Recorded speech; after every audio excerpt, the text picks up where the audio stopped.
Nemathi Property Management. Contact 7667008999. Fourth Estate Tamil நேயர்களுக்கு அருள்மொழிவர்மனின் அன்பார்ந்த வணக்கங்கள். இது உங்கள் Fourth Estate தமிழ் வழங்கும் தலையங்கம் நிகழ்ச்சி. இன்றைக்கு நமது Fourth Estate தமிழ் ஊடகத்தினுடைய தலையங்கம் நிகழ்ச்சியில் எதை குறித்து பார்க்க போகிறோம் அப்படின்னு பார்த்தீங்கன்னா, தமிழ்நாட்டில் சமீப காலமாக பேசுபொருளாக இல்லாமல் இருந்த ஒரு விஷயம் ஓகே நடக்காமல் இருக்குது போல் இருக்குது அப்படின்னு கொஞ்சம் நம்ம அமைதியாக இருந்து கொண்டிருந்த விஷயம் தற்போது மீண்டும் நடக்க ஆரம்பித்திருக்கிறது. அதுதான் கஸ்டடியல் டெத் என்று சொல்லப்படக்கூடிய காவல்துறை மரணங்கள். காவல்துறையின் சார்பாக சிறை மரணங்களும் காவல் மரணங்களும் நிகழ்த்தப்படுவது அப்படிங்கிறது மனித உரிமை மீறல் அப்படிங்கிறத நீங்களே பார்த்துருப்பீங்க. எவ்வளவு பெரிய குற்றவாளியாக இருந்தாலுமே கூட காவல்துறை சார்பாக நிகழ்த்தப்படக்கூடிய என்கவுண்டர்ஸ் அப்படிங்கிறது மனித உரிமைகளுக்கு எதிரானது. அப்படியாக சமீபத்தில் தமிழ்நாட்டில் 12 நாட்களுக்கு உள்ள, அதாவது 12 டேஸுக்கு உள்ளேயே தமிழ்நாடு முழுக்க 4 காவல் மரணங்கள் நடந்திருக்குது அப்படிங்கிறத கண்டுபிடிக்க முடிந்திருக்கிறது. விஷயம் வெளியே வந்திருக்குது. இந்த விடயத்தின் இருந்து பார்த்திங்கன்னா மனித உரிமை ஆளுநர்கள் தமிழ்நாட்டில் நடக்கக்கூடிய காவல் மரணங்களை எப்போ தான் நிறுத்த போகிறீங்க அப்படின்னு ஒரு போர்க்கொடி உயர்த்திருக்கிறாங்க. இந்த காவல் மரணங்கள் இதனுடைய பின்னணி என்ன, இந்த மரணங்களுடைய பின்னாடி இருக்கிற செய்திகள் என்னென்ன அப்படிங்கிறத வாங்க நிகழ்ச்சிக்குள்ளே பார்க்கலாம். இது உங்கள் Fourth Estate தமிழ் வழங்கும் தலையங்கம் நிகழ்ச்சி. தமிழ்நாடு முழுக்க 2018-2019 ஆண்டு இந்த ஆண்டு காலங்களில் பார்த்திங்கன்னா 11 காவல்துறை மரணங்கள் நடந்திருக்குது. காவல் மரணங்களும் சொல்லுவாங்க. 89 சிறை மரணங்கள் நடந்திருக்கிறது. அதே போல் 2019-2020 ஆண்டு காலகட்டத்தில் பார்த்திங்கன்னா 12 காவல் மரணங்கள் நடந்திருக்கிறது. அதே போல் 57 சிறை மரணங்கள் நடந்திருக்கிறது. இதுதான் இருக்கிற டேட்டா, நம்மள்ட்ட இருக்கிற டேட்டா. இப்போது கடந்த ஏப்ரல் மாதம் 5ஆம் தேதியிலிருந்து, இது மே மாதம் 2ஆம் தேதி 3ஆம் தேதி நம்ம இருக்கிறோம் இல்லையா, மே 2 நம்ம இருக்கோம். கடந்த ஏப்ரல் 5லிருந்து ஏப்ரல் 16ஆம் தேதி வரைக்கும் இந்த தேதிக்கு உள்ள மட்டுமே தமிழ்நாட்டில் 4 காவல் மரணங்கள் நடந்திருக்கிறது அப்படிங்கிறத பதிவு பண்ணியிருக்கிறாங்க. இது தொடரக்கூடாது, இது ஏன் நடக்குது, இது எப்படி எதாச்சுக்காக விடுறாங்க அப்படின்னு பலவிதமான கேள்விகளை மனித உரிமை செயற்பாட்டாளர்கள், மனித உரிமை ஆர்வலர்கள் எழுப்பி கொண்டு வருகிறார்கள். கடந்த 2022ஆம் ஆண்டு ஜூலை மாதம் தமிழ்நாட்டில் நடைபெற்ற கொடி விழாவின் போது தமிழ்நாடு முதலமைச்சர் திரு மு.க. ஸ்டாலின் பேசியிருந்தார். அப்போ என்ன சொன்னார் அப்படின்னா, தமிழ்நாட்டில் காவல்துறை மரணங்கள் நிகழாதவாறு தமிழ்நாடு காவல்துறை நடந்து கொள்ள வேண்டும், அதற்கான வேலைகளை முடுக்கி விடுங்க அப்படின்னு சொல்லி பேசியிருந்தார். ஆனால் அவர் பேசினார் பார்த்தீங்களா, 2022 ஜூலை அந்த ஆண்டே பார்த்தீங்கன்னா அந்த ஆண்டின் துவக்கத்திலிருந்து ஏப்ரல் மாதம் வரைக்குமே 3 காவல் மரணங்கள் ஏற்கனவே நடந்துருந்துச்சு. அவர் பேசிக்கிட்டு அந்த தருணத்திலேயே தற்போது 2024 ஏப்ரல் மாதம் 12 நாளுக்கு உள்ளாகவே 4 காவல் மரணங்கள் நடந்திருக்கிறது தமிழ்நாட்டில். ஒரு ஆண்டில் அல்லது ஒரு 4-5 மாதங்களுக்கு உள்ளேயே 2-3 காவல் மரணங்கள் நடப்பது அப்படிங்கிறத ஏன் இப்படி நடக்குது அப்படின்னு கேட்டுக்கிட்டு இருந்த நேரத்தில் ஒரே மாதத்தில் குறிப்பிட்ட சில நாட்களுக்கு உள்ளேயே 4 காவல் மரணங்கள் நடப்பது அப்படிங்கிறது கடந்து போகக்கூடிய ஒன்று கிடையாது. இது கண்டிப்பாக நிச்சயமாக கவனம் செலுத்தப்பட வேண்டிய ஒரு செயல்பாடாக தான் இருக்குது அப்படின்னு சொல்கிறாங்க மனித உரிமை செயற்பாட்டாளர்கள். ஏப்ரல் 5ஆம் தேதியிலிருந்து ஏப்ரல் மாதம் 16ஆம் தேதி வரைக்கும் 4 பேர் காவல்துறையின் கட்டுப்பாட்டின் கீழ் இருக்கும்போது மரணம் அடைஞ்சிருக்கிறாங்க. இதில் 2 பேர் காவல்துறையிலேயே மரணம் அடைஞ்சிருக்கிறாங்க. மீதம் இருக்கிற 2 பேர் நீதிமன்ற கட்டுப்பாட்டின் கீழ் இருக்கும்போது மரணம் அடைஞ்சிருக்கிறாங்க. இதில் நம்ம முதல் வழக்கு என்னன்னு பார்க்கலாம். இதில் பார்த்தீங்கன்னா முதல் வழக்கு அப்படிங்கிறது வழிப்பறி வழக்கில் ஒருத்தர் காவல் மரணம் அடைந்திருக்கிறார். மணிமேகலை மற்றும் அவருடைய கணவர் கணேசனுங்க. இவங்க ஒரு தம்பதி. இவங்க 2 பேரும் பார்த்தீங்கன்னா மதுரையில் இருக்கக்கூடிய ராஜாஜி தலைமை அரசு மருத்துவமனையுடைய வாசலில் சின்னதாக கடை வச்சு பிழைப்பாங்க இல்லையா, அந்த மாதிரி சின்னதாக கடை வச்சு பிழைச்சிக்கிட்டு இருந்தாங்க. அந்த கடைகளை அகற்றணும்னு சொல்லிட்டாங்க மாநகராட்சி. அந்த கடைகளை அகற்றிட்டாங்க. இந்த தம்பதிக்கு ஒரே மகன், அவர் பேர் கார்த்திக். இந்த கார்த்திக் அப்படிங்கிற நபருக்கு திருமணமாகி அவருக்கு பார்த்தீங்கன்னா 2 குழந்தைகள் இருக்காங்க. 1 வயதில் ஒரு குழந்தை, 3 வயதில் ஒரு குழந்தை இருக்கிறாங்க. இவங்க கடையை அகற்றி ஆகணும்னு சொன்னதுனால இவருடைய அப்பா அம்மா தான் இப்போ கூலி வேலைக்கு போய் குடும்பத்தை பார்த்துக்கிட்டு இருக்காங்க அப்படிங்கிற ஒரு சூழல் இருந்திருக்கிறது அந்த குடும்பத்தில். இந்த கார்த்திக் அப்படிங்கிற நபர் மேலே ஏற்கனவே சில வழக்குகள் நிலுவையில் இருக்கிறதா தகவல்கள் கொடுக்குறாங்க. இந்த நிலையில தான் வழிப்பறி வழக்கில் கைது செய்யப்பட்ட திரு கார்த்திக் அப்படிங்கிறவர் போலீஸ் ஸ்டேஷன்லேருந்து செத்து போயிருக்கிறாரு அப்படிங்கிற செய்தியை பார்க்க முடிகிறது. இதை குறித்து கார்த்தியின் தாயாரான மணிமேகலை என்ன சொல்கிறாங்கன்னு பார்த்தீங்கன்னா, ஏப்ரல் மாதம் 3ஆம் தேதி மதியானம் 12 மணிக்கு வீட்டில் தூங்கிட்டு இருந்தான் என்னோடய பையன் கார்த்திக்கு. அந்த என் பையன் கார்த்திக் வந்து போலீஸ் ஸ்டேஷனில் வந்து காவல்துறையினர் அழைத்துட்டு கைது செய்துட்டு போனாங்க. கைது செய்து சென்ற பிறகு எனக்கு பிற்பகல் 4 மணிக்கு தான் தகவல் சொன்னாங்க. ஏன்னா நான் அப்போ வீட்டில் இல்லை, நான் வேலைக்கு போயிருந்தேன். என் பையன் வீட்டில் 12 மணிக்கு தூங்கிட்டு இருந்திருக்கிறான், அவனை கூட்டு போயிருக்காங்கன்னு செய்தி மட்டும் எனக்கு சொன்னாங்க. நான் அந்த விவரத்தை என்னுடைய மருமக கிட்ட சொன்னேன். அதன் பிறகு சாயங்காலம் 6 மணிக்கு என் மகனே காவல்துறையிலேருந்து ஃபோன் பண்ணி இந்த மாதிரி என்னை ரிமாண்ட் பண்ண போகிறாங்கம்மா, என்னை வந்து பாருங்க அப்படின்னு கூப்பிட்டாரு. நாங்களும் குடும்பத்தோடு போய் என் பையனை போய் பார்த்தோம். பார்த்து பேசிட்டு அதன் பிறகு 10 மணிக்கு என் பையனை ரிமாண்டும் பண்ணிட்டாங்க. நாங்கள் வீட்டுக்கு வந்துட்டோம் அப்படின்னு சொல்கிறாங்க கார்த்தியின் தாயாரான மணிமேகலை. அடுத்த நாள் காலையில் 6 மணிக்கு ஃபோன் பண்ணி என்னுடைய பையனுக்கு உடம்பு சரியில்லைன்னு சொன்னாங்க காவல்துறையிலேருந்து. நாங்கள் மறுநாள் போய் என் பையனை பார்த்தோம். அவனுக்கு வந்து ட்ரீட்மெண்ட் கொடுத்துக்கிட்டு இருந்தாங்க. அவர் வந்து நாங்கள் பார்த்துட்டு வீட்டுக்கு வந்துட்டோம்னு சொல்கிறாங்க. அதற்கும் மறுநாள் விடியற் காலை 2 மணிக்கு ஃபோன் பண்ணி உங்கள் பையன் ரொம்ப சீரியஸாக இருக்கிறாரு, குடும்பத்தோடு வந்து பார்த்துட்டு போயிருங்க அப்படின்னு சொல்கிறாங்க. குடும்பத்தோடு வந்து பார்த்துருக்குறாங்க. பார்த்து கொஞ்ச நேரத்திலேயே அவங்க பையன் வந்து இறந்து போயிடுறாரு, திரு கார்த்திக் அப்படிங்கிறவர். என் பையன் இறந்து போயிடுறாரு, எனக்கு என்ன நடந்துச்சுன்னே தெரியல, எப்படி செத்து போனானே தெரியல, நல்லா தான் இருந்துக்கிட்டு இருந்தார். ஆனால் காவல்துறை கஸ்டடி கூட்டு போன பிறகு தான் என் பையன் செத்து போகிற அளவுக்கு வந்து போயிருக்கிறாருன்னா அப்போ என்ன நடந்திருக்கும்னு எனக்கு தெரியல அப்படின்னு சொல்கிறாங்க கார்த்தியின் தாயாரான மணிமேகலை. ஆனால் காவல்துறை தரப்பில் கேட்கின்ற பொழுது இவர் அதீதமான காய்ச்சல் காரணமாகத்தான் வந்து இறந்து போயிருக்கிறாரு, வேறு எந்த காரணமும் கிடையாதுன்னு சொல்லியிருக்கிறாங்க. எப்படிங்க 2 நாளுக்கு முன்னாடி வரைக்கும் எங்கிட்ட நல்லா பேசிக்கிட்டு இருந்த என் பையன் எப்படி திடீர்னு காய்ச்சல் வந்து திடீர்னு ட்ரீட்மெண்ட்டு கூட சரியாக கொடுக்கணும், செத்து போவாரா, இதனால் நம்ப முடியல அப்படின்னு சொல்கிறாங்க கார்த்தியினுடைய உறவினர்கள். இது ஒரு கேஸு. இதற்கு அடுத்தபடி 2வது கேஸு, இது ஒரு முக்கியமான ஒரு கேஸு. சென்னை பகுதிக்கு பக்கத்தில் இருக்கக்கூடிய ஒரு இடத்தினுடைய ஒரு கவுன்சிலர் ஒருவரும் வந்து இறந்துட்டு போயிருக்கிறார். இதையும் நீங்கள் வந்து பார்க்கணும்.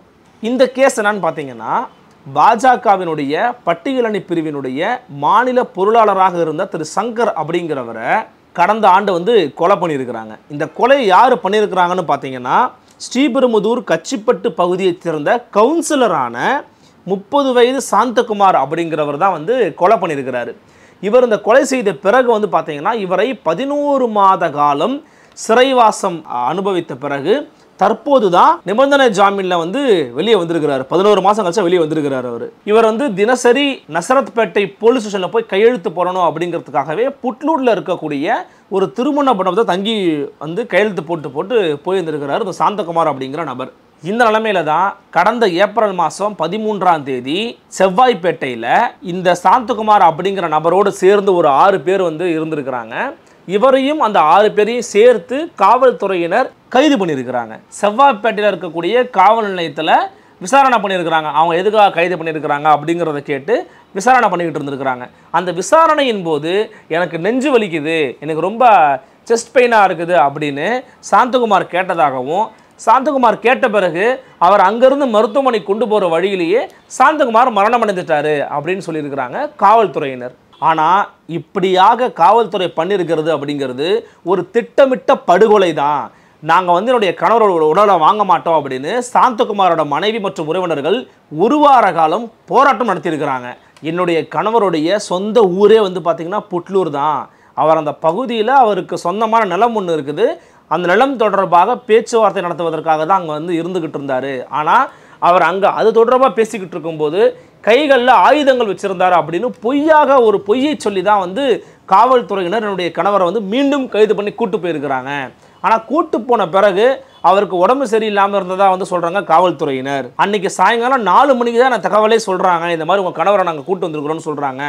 நான் என்ன போல டிலேவாக சொல்கிறீங்கன்னு சொல்லி உடனடியாக என்னுடைய வழக்கறிஞர்களை வந்து நான் அனுப்பி வச்சேன். வழக்கறிஞர்களை வந்து அனுப்பினாலும் கூட அங்கே உள்ள விசாரணை நடந்துக்கிட்டு இருக்கு அப்படின்னு சொல்லிட்டு வெளியிலேயே உட்கார வச்சுட்டாங்க. என் கணவரை பார்க்கவே விடலை. ஆனால் அதன் பிறகு வந்து பார்த்தீங்கன்னா ஒரு 5:30 மணிக்கு மேலே ஃபோன் பண்ணி திருவள்ளூரில் இருக்கிற கவர்மெண்ட் ஹாஸ்பிட்டலுக்கு வர சொன்னாங்க. திருவள்ளூரில் இருக்கிற கவர்மெண்ட் ஹாஸ்பிட்டல் நான் போய் பார்க்கும்போது அங்கே மார்ச்சூரியில் தான் என் கணவருடைய உடலை நான் பார்த்தேன். அங்கே அவர் இறந்து கிடந்தார். கேட்டால் இவங்க வந்து ஹார்ட் அட்டாக் வந்துருச்சு, அதனால் செத்து போயிட்டாருன்னு சொல்கிறாங்க அப்படின்னு சொல்கிறாங்க இவங்களுடைய மனைவியான இறந்த சாந்தகுமார் மனைவியான விஜயலட்சுமி அவர்கள். இப்போது இந்த சாந்தகுமாருடைய விவகாரம் தொடர்பாக குற்றவியல் நடுவர் விசாரணைக்கு வந்து உத்தரவிடப்பட்டிருக்கிறது. சாந்தகுமாரிடம் விசாரணை செய்த காவல் ஆய்வாளர் குணசேகரன் பணியிடை நீக்கமும் செய்யப்பட்டிருக்கிறார். இது தொடர்பாக ஆவடி மாநகர காவல்துறை ஆணையரிடம் கேட்டபோது அவர் என்ன தகவல் சொன்னார் அப்படின்னா, அவர் வந்து நாங்கள் விசாரணை பண்ணிக்கிட்டு இருந்திருக்கிறாங்க. அவர் விசாரணை பண்ணும்போது அவருக்கு வந்து அவருடைய பிரேதத்தை பார்த்தீங்கன்னா உங்களுக்கு வந்து எந்த விதமான காயங்களும் கிடையாது, கீறல்கள் கிடையாது, எந்த விதமான விஷயமும் கிடையாது.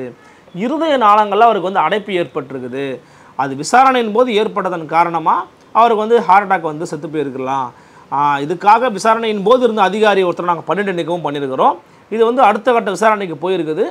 நாங்கள் அதுக்கான விஷயங்கள் பிரேத பரிசோதனை ரிப்போர்ட் ஃபுல்லாக வந்த பிறகு நாங்கள் அதுக்கு அடுத்த கட்ட ஆக்ஷன் எடுப்போம்னு சொல்லியிருக்கிறாரு கமிஷனர்.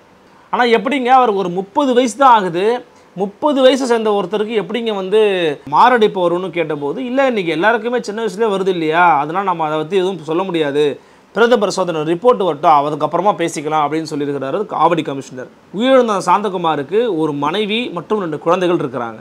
இது 2வது கேஸு. இப்போ 3வது கேஸை பார்க்கலாம். 3வது கேஸ் வந்து பார்த்தீங்கன்னா, விழுப்புரம் தாலுகா காவல் நிலையத்துக்கு விசாரணைக்காக அழைத்து செல்லப்பட்டு பின்னர் வீடு திரும்பிய ராஜா அப்படிங்கிற நபர் வீட்டுக்குள்ள நுழைந்த சில மணி நேரங்கள்லேயே வந்து மரணம் அடைஞ்சிருக்கிறாரு, வாயில் நுரை தள்ளி. விழுப்புரம் டவுன் ஜிஆர்பி தெருவை சேர்ந்தவர் தான் வந்து 44 வயதான திரு ராஜா அப்படிங்கிறவர்.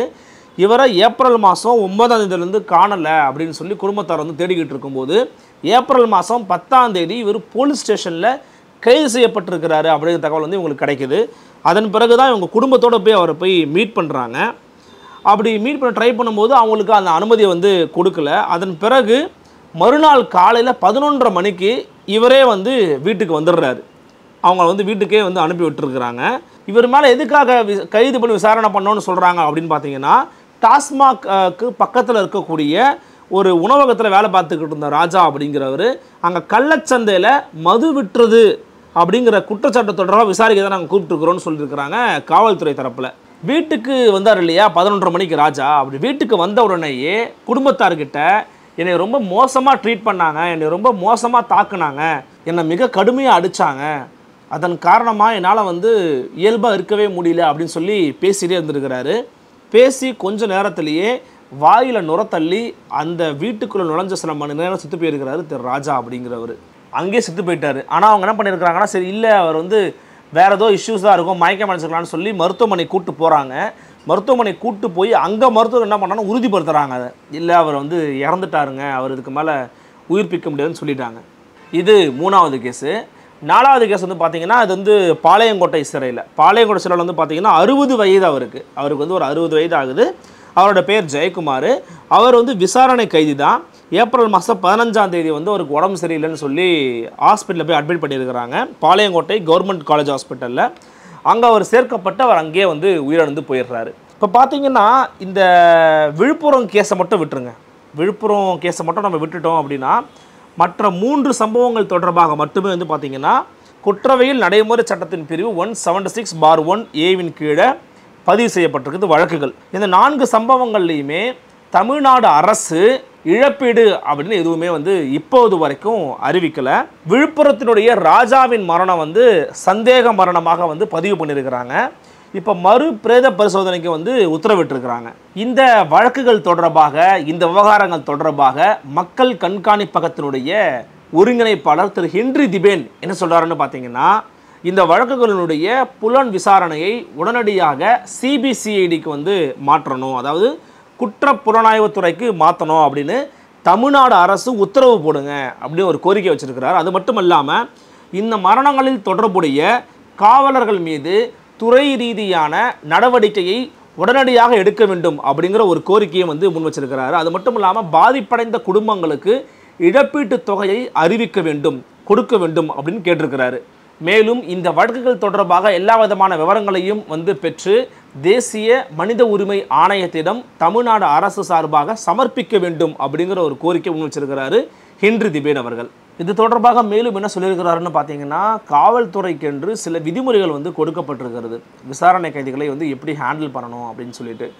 அதெல்லாம் வந்து இவங்க ஹேண்டில் பண்ணுறாங்களான்னு தெரியல, இதை ஃபாலோ பண்ணுறாங்களான்னு தெரியல. ஃபார் எக்ஸாம்பிள் வந்து பார்த்தீங்கன்னா, இப்போ வந்து செத்து போயிட்டாங்கன்னு வச்சுக்கோங்களேன் விசாரணையின் போதே, அதுக்கான வந்து பிரேத பரிசோதனை வந்து பதில் உறவினர்கள் வந்து அழைத்து வந்து உறவினர்கிட்ட அந்த பாடியை காமிக்கணும், அவங்க ஒப்புதல் பெற்ற பிறகு பிரேத பரிசோதனைக்கு அனுப்பணும்.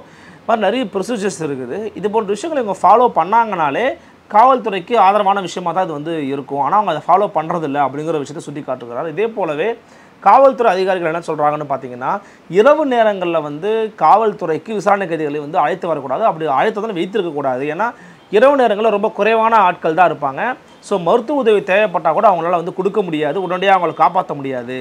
மேலும் விசாரணை கைதிகளை அழைத்து வரும்போதே அவருடைய மருத்துவ பிரேத பரிசோதனையும் கொண்டு வந்து தான் வந்து பார்த்துக்கணும். ஏன்னா அவங்களுக்கு உடம்பு எப்படி இருக்குது, அவங்க பாடி கண்டிஷன் என்ன, அவங்களுடைய உளவியல் ரீதியாக எப்படி இருக்கிறாங்க அப்படிங்கிறத தெரிந்து கொண்டு தான் நீங்கள் வந்து மருத்துவமனையினுடைய அறிக்கையை வைத்து கொண்டு தான் நீங்கள் விசாரணை கைதியை வந்து விசாரிக்கவே ஆரம்பிக்கணும். அப்படி இல்லாமல் பண்ணிங்க அப்படின்னா எந்த மாதிரியான விஷயங்களும் நடக்கலாம் அப்படின்னு சொல்கிறாங்க மூத்த காவல்துறை அதிகாரிகள். ஆனால் இப்போ இந்த விவகாரத்தில் வந்து பார்த்தீங்கன்னா அந்த 4 கேஸ் பார்த்தீங்கன்னா 4 கேஸில் கடைசி கேஸ் மட்டும்தான் 60 வயசில் இருக்கிறவராக இருக்கிறார். மிச்சம் எல்லாருமே ரொம்ப மீடியம் வயசில் தான் இருக்கிறாங்க. ஒருத்தர் 30 வயசு 44 வயசுலாம் இருக்கிறாங்க.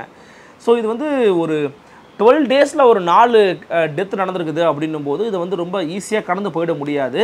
அதன் காரணமாகத்தான் தமிழ்நாட்டில் இருக்கக்கூடிய மக்கள் கண்காணிப்பகம் போன்ற பல மனித உரிமை அமைப்புகள் வந்து இதுக்கான உரிமை குரலை வந்து எழுப்பியிருக்கிறாங்க. சிறை மரணங்கள், காவல் மரணங்கள் என்பது வந்து ஒரு பண்பட்ட சமூகத்தில், ஒரு பண்பட்ட அதுவும் அரசியல் ரீதியாக ரொம்ப அவேர்னஸ் இருக்கக்கூடிய ஒரு மாநிலத்தில் வந்து நடக்கிறது அப்படிங்கிறத தவிர்க்கப்பட வேண்டிய ஒன்று தான். தொடர்ந்து முதலமைச்சர் சொல்லிக்கிட்டே இருக்கிறாரு, இது நடக்கக்கூடாதுன்னு சொல்லிகிட்டே இருக்கிறாரு. ஆனாலும் நடந்து கொண்டே இருக்கிறது. அதுவும் வித்தின் 12 டேஸ் நடக்குது அப்படின்னா இது வந்து எதை காட்டுகிறது? காவல்துறை அப்படிங்கிறது எவ்வளவு இப்போ மெத்தமாக நடந்து கொள்கிறார்களா, இல்லை உண்மையான பின்னணி என்ன, அதை ஏன் வெளியில் வந்து பெரிதாக பேசப்படாத ஒன்றாக மாறி இருக்கிறது இப்படின்னு பலவிதமான கேள்விகள் வந்து எழுகிறது. தமிழ்நாட்டில் இந்த 12 நாட்களில் 4 மரணங்கள் நடந்திருக்கிறது அப்படிங்கிறது ஒரு மிகப்பெரிய ஒரு புருவங்களை உயர்த்த செய்யக்கூடிய அளவிலான ஒரு விஷயமாக வந்து பார்க்கப்பட வேண்டியிருக்கிறது. காரணம், உயிர் பறிபோகி இருக்கிறது, 4 உயிர் மரணம் அடைந்திருக்கிறது. எனவே இதை வந்து உதாசீனப்படுத்தி இது போயிட முடியாது. ஏற்கனவே இந்த ஆட்சியினுடைய துவக்க காலகட்டத்திலிருந்தே காவல்துறையினர் வந்து ரொம்ப அத்துமீறி செயல்படுறாங்க, நிறைய விஷயங்கள் ரொம்ப தான் தோன்றித்தனமாக நடந்து கொள்கிறார்கள் அப்படிங்கிற விமர்சனங்கள்லாம் எழுந்துக்கிட்டு இருந்துச்சு. உதாரணத்துக்கு பல்பீர் சிங் ஐபிஎஸ் போன்றவர்கள்லாம் எப்படி பற்களை பிடுங்கி பற்களை உடைத்து ஒரு சைக்கோத்தனமான ஆக்டிவிட்டிஸாக அவர் பண்ணார் அப்படின்னு பல பேர் விமர்சிக்கக்கூடிய அளவில் அவருடைய செயல்பாடுகள் இருந்துச்சு. ஏற்கனவே வந்து பார்த்திங்கன்னா சென்னையில் கூட ஒரு கஸ்டடியல் டெத்து ஒன்று நடந்துச்சு. அதை பற்றி கூட திரு ஷபீர் அகமது அவர்கள் வந்து ஒரு விஷயமாக வந்து எடுத்து வந்து போட்டார். அது ஒரு மிகப்பெரிய ஒரு வைரல் கண்டென்ட்டாக வந்து மாறுச்சு. நிறைய பேர் வந்து இப்போ நடக்குதா அப்படின்னு வந்து சொன்னாங்க. இப்படியாக இந்த காவல் மரணங்கள், சிறை மரணங்கள் குறித்து தொடர்ந்து பேசப்பட்டு கொண்டே இருந்தாலுமே கூட அது தொடர்ந்து வருவது அப்படிங்கிறது, தொடர்கதையாகி வருவது அப்படிங்கிறது உண்மையிலேயே வருத்தத்திற்கும் கண்டனத்துக்கும் உரியது. இதற்கு அரசினுடைய ரெஸ்பான்ஸ் எப்படி இருக்க போகிறது அப்படிங்கிறத பொறுத்திருந்து பார்க்கலாம். மற்றும் ஒரு தலையங்கம் நிகழ்ச்சியில் மற்றும் ஒரு தகவலுடன் சந்திக்கிறேன். நன்றி, வணக்கம்.